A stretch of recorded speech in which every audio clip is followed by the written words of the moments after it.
Hi hello నమస్తే welcome to Telugu one. This is Diveshri. పూజలు జాతకాల కంటే కూడా వివాదాలతోనే ఎక్కువ వార్తల్లో నిలుస్తూ ఉంటారు ప్రముఖ జ్యోతిష్యుడు వేణుస్వామి. ఆయన చెప్పిన జాతకాలు తప్పైనా, ఆయన మీద విమర్శలు వచ్చినా కొందరు సినీ సెలబ్రిటీలు మాత్రం వేణుస్వామితో పూజలు చేయించుకోవడానికి ఆసక్తి చూపిస్తూనే ఉన్నారు. ఇప్పటికే ఎందరో హీరోయిన్లు, యాంకర్లు వేణుస్వామి చేత పూజలు చేయించుకున్నారు. ఇప్పుడు ఆ లిస్టులో ప్రముఖ నటుడు, దర్శకుడు సముద్రకని చేరిపోయారు.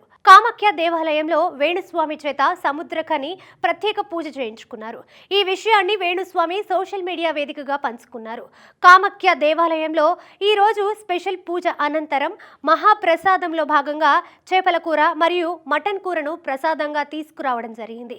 ఈ రోజు కామాఖ్య దేవాలయంలో దర్శకులు, నటులు సముద్రకని గారి పూజ కూడా చాలా వైభవంగా జరిగింది అని వేణుస్వామి రాసుకొచ్చారు. చేపల కూర, మటన్ కూరను ప్రసాదం అని చెప్పడంపై నెటిజన్లు అభ్యంతరం వ్యక్తం చేస్తున్నారు. కాగా తను చేసే పూజల్లో మాంసం, మద్యం ఉంటుందని గతంలో పలు సందర్భాల్లో వేణుస్వామి చెప్పారు.